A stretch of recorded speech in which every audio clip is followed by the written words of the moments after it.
Okay.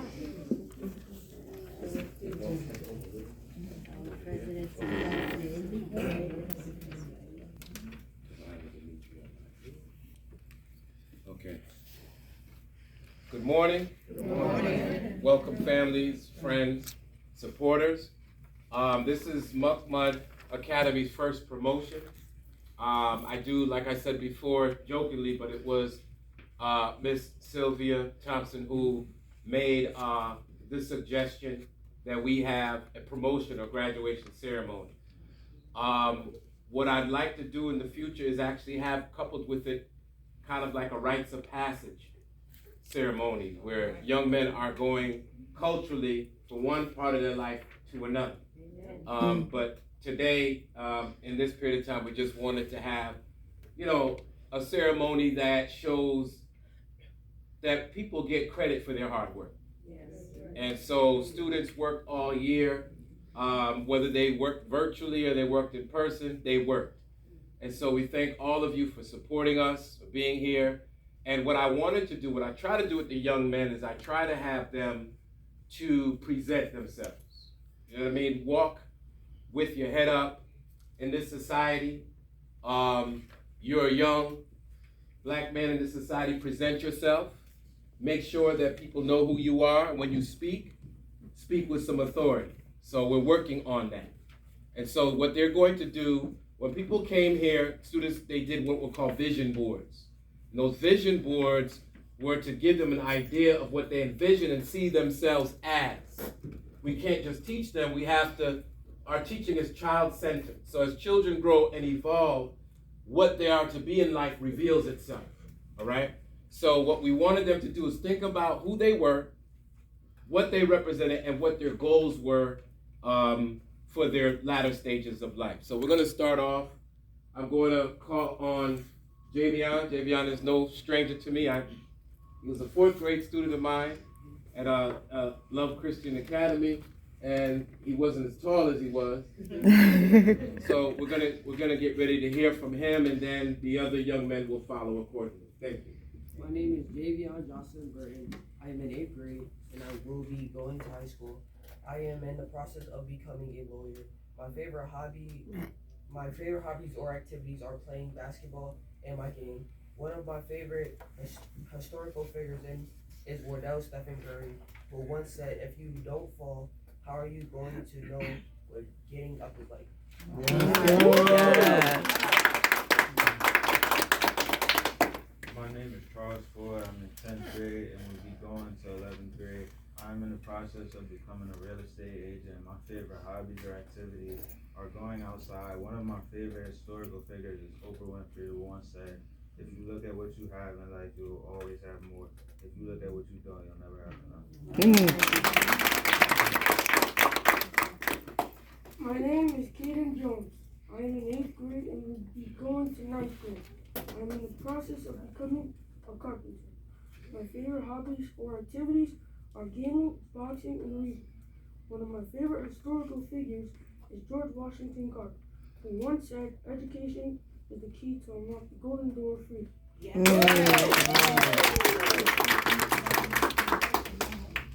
My name is Chancellor Hayes. I'm in the 9th grade. I will be going to the 10th grade. One of my favorite hobbies is reading. One of my favorite historical figures is Stanley Martin Lieber, who once said, "I guess someone can make a difference." My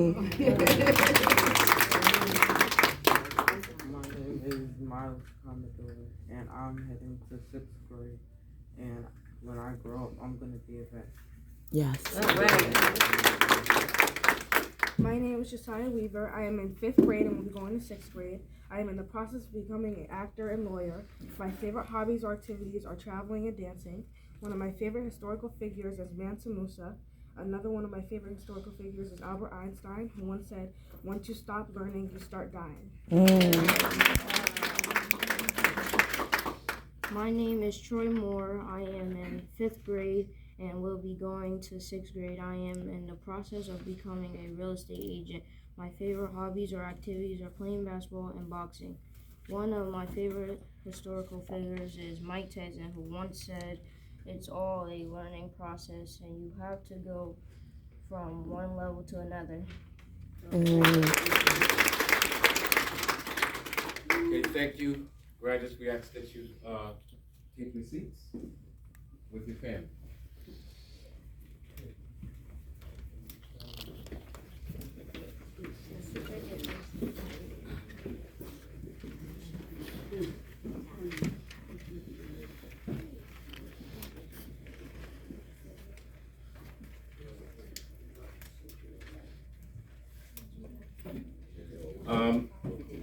So, Muck, strange enough name, has a vision and a mission. The name Muck actually comes from the same name. Muck and mud is the same thing. You can step on it and get it on your shoes, or you can put mud on your face as a purification, and after you take it off your face, you shine. In politics, they have what's called mudslinging. Mudslinging is to throw dirt on someone's name. But when someone has character, no matter how much time you throw mud on their name, they still will shine. But ultimately, I chose it because it was the closest thing to my last name at the time. And I also chose it because I thought about reshaping the lives of human beings.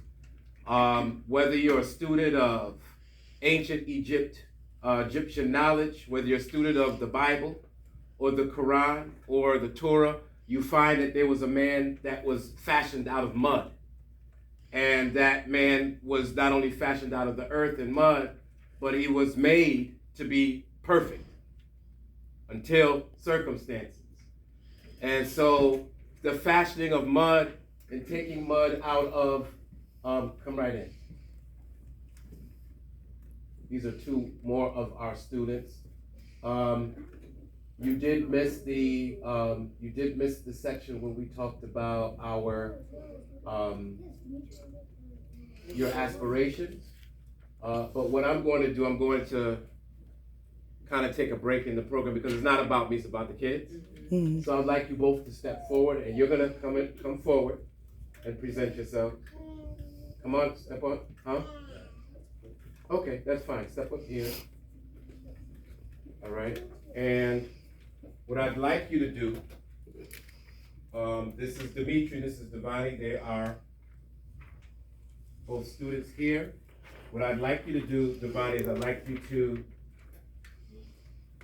present yourself so they know who you are and your aspirations. All right. My name is Giovanni DeRosa. I am in 9th grade. I will be going to the 10th grade. I'm in the process of becoming a boxer and a basketball player. My favorite hobbies or activities are playing video games. One of my favorite historical figures is Muhammad Ali, who once said, "He who is not courageous enough to take risks will accomplish nothing in life." Thank you. My name is Dimitri DeRosa. I am in 3rd grade, and I will be going to 4th grade. I'm in the process of becoming a beach experience in animals. My favorite hobbies or activities are playing video games and basketball. One of my favorite historical figures is Martin Luther King, who once said, "If you can't run, then walk. If you can't walk, then crawl. But whatever you do, keep moving forward." Yeah. So if the gentleman wanted to, you could either stand or you could sit. Thank you for coming. The name that it just kept coming to me, that's why I chose the name Muck. And I learned in the earlier days, I grew up as a young person. I grew up in, as a Muslim. And so as I moved further on, I studied the history. And they couldn't say the name Muhammad, so a lot of people from the South would say Muck. And so I said, that makes sense, that black people would say Muck, because I kept thinking about the mud and the muck and how they talk about young black man and young black woman, and they throw mud on our names, and we got to use knowledge to shape them, to mold them, and kind of shape them as they go. And if they're not shaped a certain way, we don't give up on them, we just keep shaping them.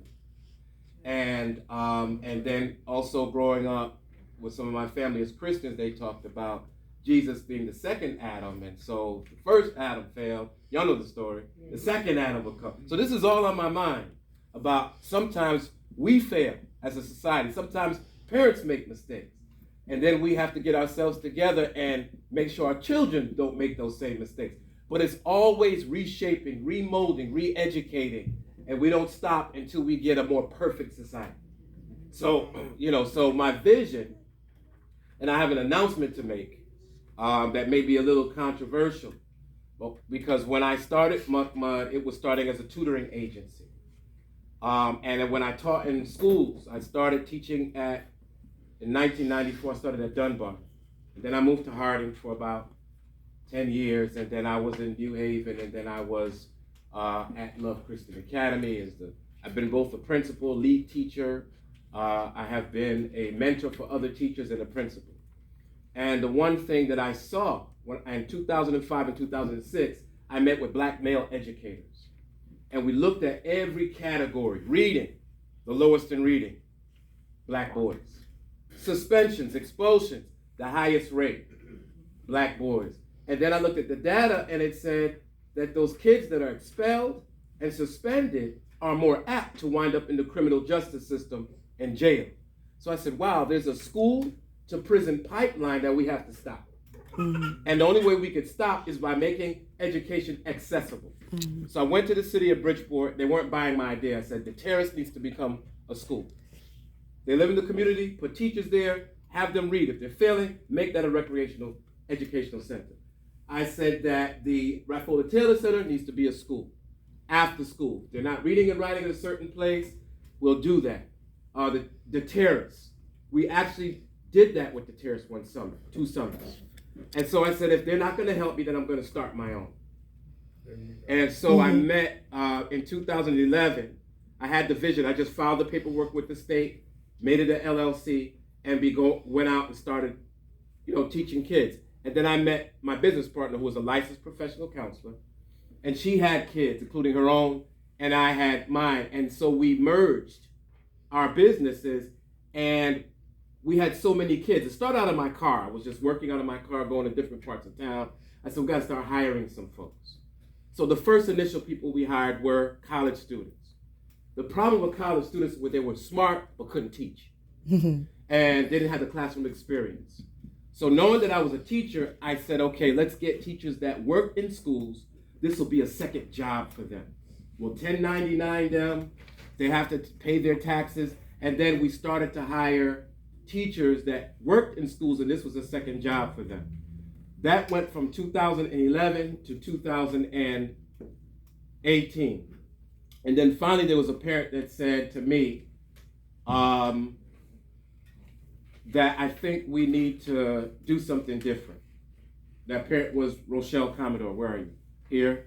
And so she was the inspiration, along with maybe one other person. I think the other person was Teresa Wilson. Mm-hmm. And they said, son's not feeling the school system right now. What you gonna do? And so we began a home community school. And with my experience, I said, okay, these are the Connecticut state standards. This is what a third grader is supposed to know before they get to fourth grade. If a fifth grader comes, this is what they're supposed to know. Not all home schools are the same, but I wanted to make sure that if anybody asked, that we were actually teaching standards and curriculum, because that's what I was trained in. And so here we are now. Our first year wasn't complete because we got to March and then COVID hit us. And so April, May, and June, we had no school. And then this year, coming September, COVID regulations were in place, but we still decided to keep our school going. And I'm telling you, this is a labor of love, but without you and the parents making sure things done, because we're not funded. All these years, the city of Bridgeport just gave us a piece of change. And it is a piece of change. Mm-hmm. Because they seen what we were doing, so the small minority business department said, okay, I submitted the proposal. It was together, it was tight, and they were trying to deny me. And then I said, let me see how many black people really get this money. Mm-hmm. And all I know is Reverend G went to those people that make the decisions who don't look like me and you, and they said, oh, you're getting the award. Because I was going to start fishing and seeing who you're going to give this money to. So my email, I'm going to hide because my email was not so nice to the city of Bridgeport. But they did, the money came, and we'll be using it to hire another teacher. I interviewed a teacher. She is 6th year, becoming a principal in schools, and she's going to help here in the summer. And I had hired 3 or 4 other teachers, 2 that work at Achievement First, 2 out of Norwalk, because I want to make sure your children have skilled educators that are the best. So that's the story of Muck. Now the announcement is this. When I started the homeschool, it was both girls and boys. And circumstance has it, just because you have a good school doesn't mean that it's good for everyone. And that's, one size doesn't fit all. So the children that were supposed to stay to the end, they're here. But it just so happened that I ended up with all boys. Now I'm trying to figure out where that came from. 2005 and 2006, I met with 4 black male educators. At that time, I was the principal of a school. The other 3 gentlemen were Seventh-day Adventists, so we couldn't meet on Saturday. We met on Sundays. And we were in the process of putting together an all-male school. And we would justify it by data and research, just like I said. And then I said, well, people are going to complain. But then I thought about Fairfield Prep's are all-male school. Notre Dame and West Haven's are all-male school. Morehouse is all-male. Yes. So it came to me, and I don't know if I'm announcing it too early, but we're looking at if Muck is to exist. I also have to say to you that I just graduated from the University of St. Joseph with a master's in social work. So think about it. I have a master's in education, 6 years in education. And I also have a master's in social work, and the state of Connecticut gave me a temporary license to practice counseling and therapy. And I haven't worked for anybody in almost 10 years, but I did take a part-time job with an agency in Bridgeport because they have pre-K, kindergarten, and first grade students who have social emotional issues, and they get tired of calling the police and 211. So I'm that on-call person. They also have a program for black males in trauma. So I'm the person to organize that and work with those men. And what I tend to do, because I always fund, it always comes back to Muck, is to utilize that. And sooner or later, we want to set up family department where we will work on that aspect of family life, counseling, and those other things. Now, I'm not a proponent of standard education because I studied people like John Henry Clark, Dr. Francis Cress Welsing. I studied some of the people that were pro-black and were out of the box. So I went to, when you go to school, you got to give them their papers, you got to give them their stuff the way they asked for it. But the spin that we put on this is something that is culturally relevant to our people. And so we want to bring that aspect that when families have situations and matters, they can find help. And so they told me if I do 3,000 hours, I could set up private practice and hire other counselors that will work with our children. So this is all because you have supported us. So that's it. I don't have anything else to say. I'm excited that you're here, and what we're going to do is we're going to call up our graduates, those who are being promoted, and we're going to ask that you, when you come up, that you stay next to me for a couple of seconds so that your family can take pictures before you sit down. All right? So no particular order, but the order that they're here. So the first person that I'm going to call up is a gentleman that I think is brilliant. I just starting to get to know him. And I'd like to thank his mother and I'd like to thank all of you for trusting us with your kids, because there's nothing more important than your children. That's a high level of respect. So thank you for that. So I'm going to call up Chancellor Hayes.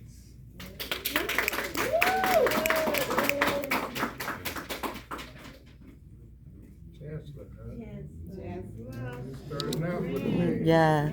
Just begin a chance.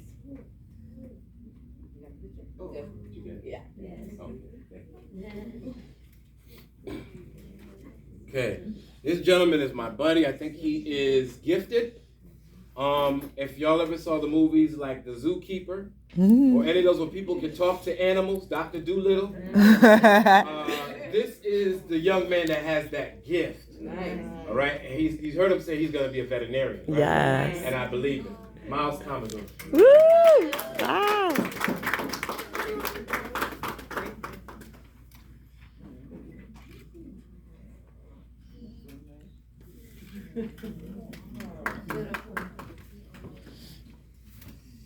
All right, so here's a gentleman that he had the awesome task of me pressuring him to get his work done from school. He's into sports. It's a very deep conversation. Like, I can really hold a conversation with him and forget that I'm the teacher. So I'm gonna call up Devani DeRosa. Woo! Turn this way. Your mother's this way, so we're gonna turn over here. Okay, she wanted me to see it. Don't step on his shoes.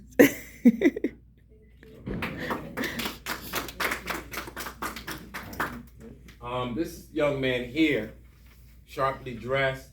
We have talks. He loves boxing. When we went into the history of certain people, he was really struck by, was it Jackie Robinson? Jackie Robinson. He did a board on Jackie Robinson. This young man will work. I think he's gifted and brilliant, has a great future. And so I'm glad that he was here. I hope his experience went well. He was the first one here, and as soon as he came, he would get right on IXL or whatever he was being asked to do. So I'm going to call up Mr. Troy Moore, the second. Troy Moore, the first, is right over here. All right.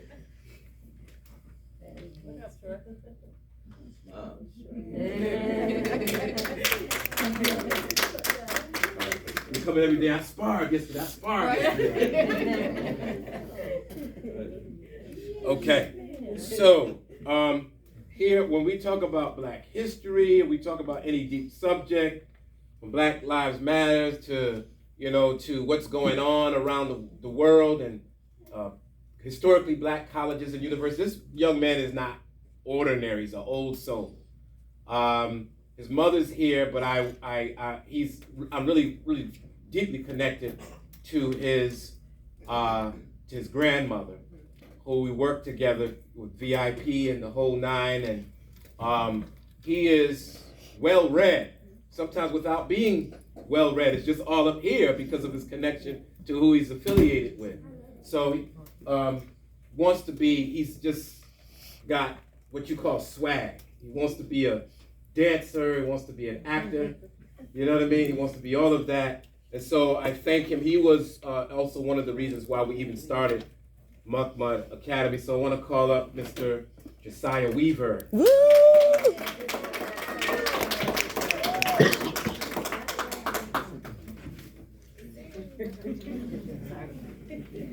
See how he takes up space when he walks?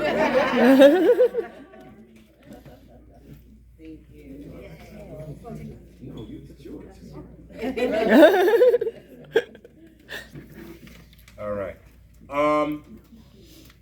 Every now and then we have a breakthrough. We have students that come to us and they're unique. And I'm glad that this young man really wanted to be here. Because if he didn't want to be here, he was not going to be here. When students get to a certain age, they either want to go to school or they don't. And so we were going over the history of Black Wall Street, which a lot of people didn't know before this year. But we had already been studying here at the school. And the man by the name of O.W. Gurley was one of the founders of Black Wall Street. He was a real estate agent. And people don't know, but real estate, people that own houses and property become very wealthy. That's how Frederick Trump, Donald Trump's father, became wealthy. That's how George Bush's father became very wealthy. And that is also a possibility. But I told this individual, you gotta pass a test, you gotta have a mentor, this is what you wanna do. but I'm glad he said, Mr. Muhammad, I want to flip houses. Nothing wrong with that. And so, but there's a science, there's an art to ownership and real estate. And I'm hoping as we begin to build together that he'll continue to find his place and make his space. But he came every day. He didn't give me any hardware to go. Whatever I asked him to do, he did it. And he participated in our groups. And I'm beginning to learn more and more about this young man. And I'm glad that he gave me the opportunity to know him, Charles Floyd.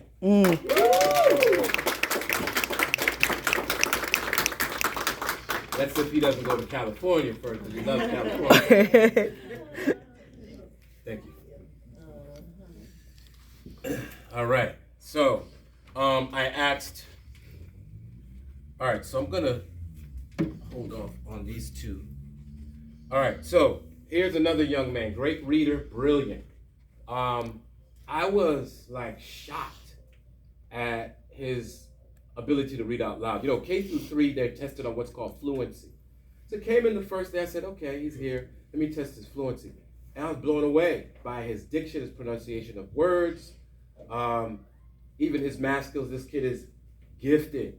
And so he's with us courtesy of his mother. I think, come on in. Are you here for the graduation? Oh, come on in. Sold out show. All right. Who's your graduate? That's my aunt. Oh, okay. My baby right Okay. there. Okay, this is what I talked Thank you. about. Hello, everyone. And you're with the baby out? Yes. Okay. All right. Thank you so much for coming. All right. So, just really gifted, this young man, and I want to see. I'm interested to see where he's gonna go, because sometimes I'll be honest with you. I don't want to put a damper, but sometimes you send your children to regular school, and all their hopes, aspirations, and dreams go out the window. And they could be gifted, and they don't support it. That's why I tell parents, when you send your child to a school, 4 to 6 weeks check-in. Don't just, you drop your children at school and you just go. Don't do that. Make sure that you look at your child's disposition, if they're joyful, if they're happy, if they believe in themselves, if they come out, because you don't want them to kill their energy. So this young man, I'm glad to have him.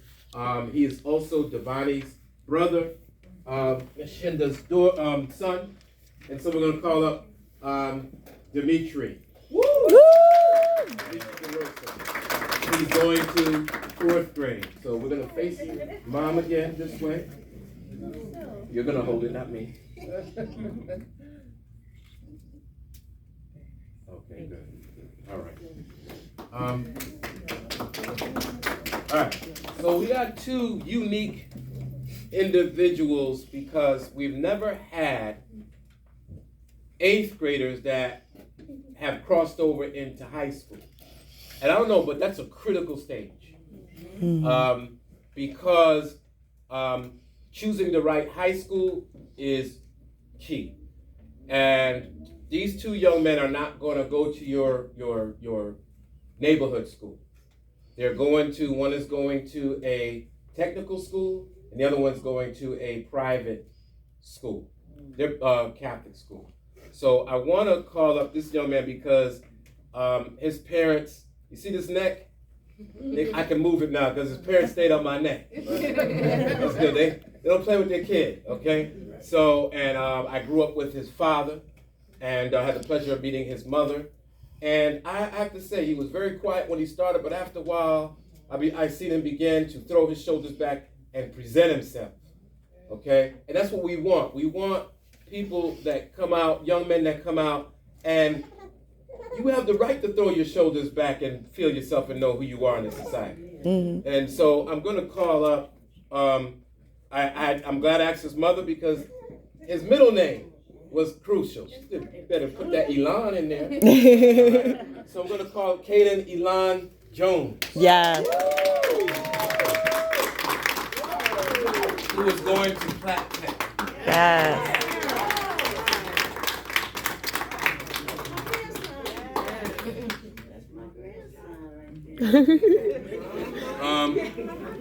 Now I saved this one for last. I feel like I had something to do with this one.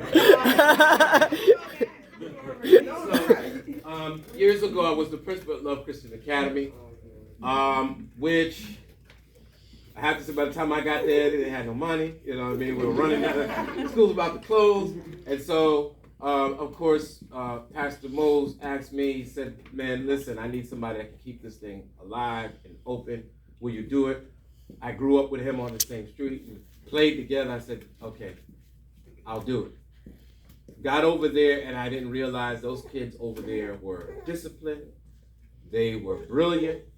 And it's the first time that I've seen a school, they used to let the young men go. Because when I taught public school, you throw your hands up, the principal goes, you're suspended. And I noticed that the young men, they wrestled. And I said, you know what? The guy who really inspired me to become an educator was a person by the name of Juwanzo Kunjufu. And he said that young black males need what's called male seasoning. They don't take away sports, don't take away physical activity. Balance that with academics and the rites of passage. Because in this society, they will become physical without guidance in the wrong way. Mm-hmm. So I noticed that they had that with the young men, and I said, if I ever ran a school, there won't be any suspensions for that. Let the boys cut loose a little bit. Let them become seasoned. Let them get into activities, as long as they don't go too far. All right? And so there was a man over there, and by the name of Javion. The second year, I had the pleasure of teaching him in 4th grade, and I thought that he was one of the most gifted children in math. I don't know what Kobe's about to do with him in terms of math, but even today, I've been working with Javion. He's in 8th grade, but I've been able to go all the way to Algebra 1, and he's on Algebra 1 on Excel. He's doing his problems. He's solving them. You know, when you see genius, and I think he and his mother one day said, you taught him how to do math a certain way. He went to another school, and they wouldn't accept that. And I said, that's so crazy. If the child gets it that way, let him solve it that way. Mm-hmm. That's right. I don't understand that. Mm-hmm. So, you know, he felt like he couldn't do math, and I said, no, you are a most gifted individual in math. So I want to call up this young man because I've seen him grow. I've seen him struggle. I've seen him shine. And so I think if those of you who are in the homeschool know I'm hardest on who? What student am I the hardest on? Javion. I can't help it.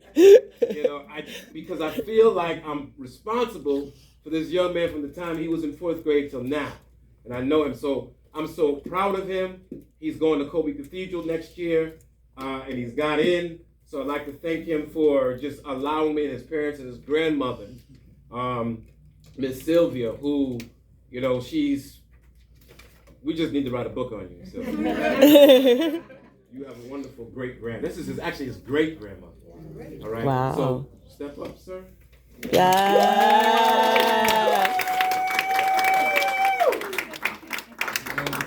Javion Johnson Burke. Yeah.